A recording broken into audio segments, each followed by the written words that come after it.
Donc là, on va repartir sur le sprint, donc cette fois sur la haute vitesse. Pour l'instant, on n'a pas beaucoup de données de recherche qui prouvent tout ça, mais faites-moi confiance, c'est exactement mon thème actuel. Il y a 3 critères de ce que c'est qu'un bon pattern de sprint. Alors quand je dis bon, vous avez compris, c'est sécure en termes de lésions, notamment des ischios, et performant. Les 3 critères à observer, c'est la position du bassin. Voilà, là vous avez ma ligne de bassin. Là j'ai un bassin neutre. Là j'ai un bassin rétroversé. Et là j'ai un bassin antéversé, tilté, penché vers l'avant. La position dangereuse en termes de performance et en termes de blessure, c'est la position avec le bassin versé vers l'avant. Pourquoi? Parce que là je vais parler que des lésions ischio, hein, mais bon c'est quand même le cœur du problème.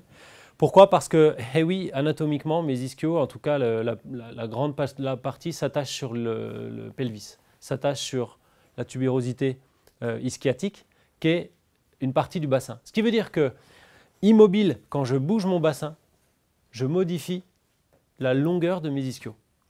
Et tous les chercheurs, il y a beaucoup de débats sur les ischios, mais on est tous d'accord sur une chose, les ischios, ils pètent parce qu'ils ont un problème pour soutenir une contrainte trop grande en élongation. D'accord? Soit parce qu'ils sont trop resserrés, soit parce que les fibres sont trop petites, soit parce qu'il n'y a pas assez de force. On n'est pas vraiment tous d'accord là-dessus, mais il y a une chose sur laquelle on est d'accord, c'est qu'une structure molle, elle pète quand elle est trop en tension. Et donc, si j'ai le bassin antéversé et que mon corps court à 35 km/h, dans cette phase-là du sprint, c'est-à-dire au moment où j'ai une flexion de hanche, donc un allongement des ischios, et en plus de ça, c'est ça le problème du sprint, c'est que j'ai un mouvement qui est complètement anti-anatomique, c'est que j'ai un mouvement dans lequel j'ai en même temps une flexion de hanche et une extension du genou. Et donc mes ischios, les pauvres, ils sont dans la tranchée là, ils sont à l'interface entre une fermeture du genou et une hanche qui s'étend en même temps. Et c'est unipodal, ce qui veut dire qu'en même temps dans tout ça, il y a l'autre côté qui agit sur la position du bassin. Donc pour faire simple, je vais vous faire le scénario le pire.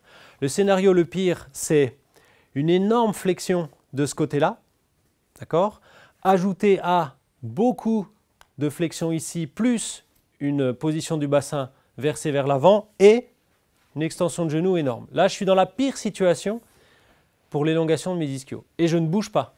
Là, je ne bouge pas.